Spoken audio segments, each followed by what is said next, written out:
நிக்கோ நிக்கோ நெல்லிச்சோறு நெய் மணக்கும் கத்திரிக்கா நேத்து வச்ச மீன் குழம்பு என்ன இழுக்குதையா நெஞ்சுக்குள்ள அந்த நினப்பு வந்து நிற்குதையா.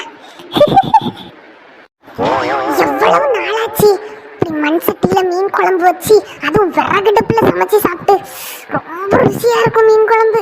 ரொம்ப நாளாச்சுப்பா. இன்னைக்கு எப்படியாவது ஒரு புட்டி பிடிச்சிட வேண்டியதான். யாரும் வாரத்துக்கு முன்ன சாப்பிட்டுறணும்.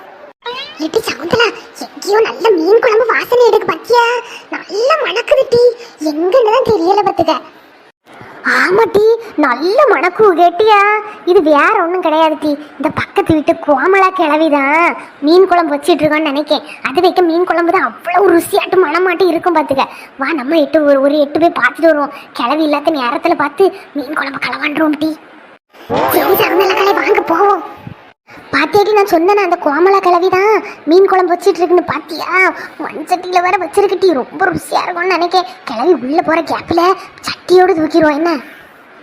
சரி சகுந்தலா காலே, எனக்கு தின்னணும் போல நாக்கு வருது.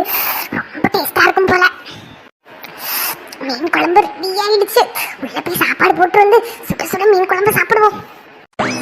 மீன் குழம்பு ரொம்ப ருசியா இருக்கும் போல. எப்படியாவது ஆட்டையை போட்டு போயிடணும். ரொம்ப டேஸ்டா இருக்கும்னு நினைக்க. கிளவி வாரதுக்கு தூக்கிட்டு போயிடணும்ப்பா. இன்னைக்கு ஒரு புட்டி.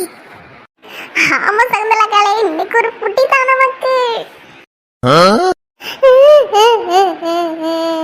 எவ வந்து என் மீன் குழம்பு திருடிட்டு போனான்னு தெரியலையே. நம்ம நாக்குக்கு ருசியா சாப்பிடலாம்ல வச்சுட்டு போனா.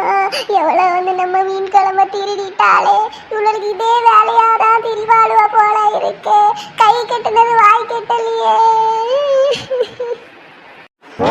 எவா என் மீன் குழம்பை எடுத்தாலும் அவளுக்கு இன்னைக்கு வயிற்றால புடிங்கிக்கிட்டு தான் போகணும். என்னைக்கு இதே ஒரு சோழியை வச்சுட்டு திரியாளுவ. வீட்டுல குழம்பு வச்சு திங்கிறதுக்கு வக்கு இல்லாம என் மீன் குழம்பு ஒரு களவாண்டுட்டு போனவங்களுக்கு இன்னைக்கு வயிற்ற புடிங்கிக்கிட்டு தான் போகணும். வயிற்ற புடுங்கிக்கிட்டு போனாலும் நமக்கு கை கட்டினது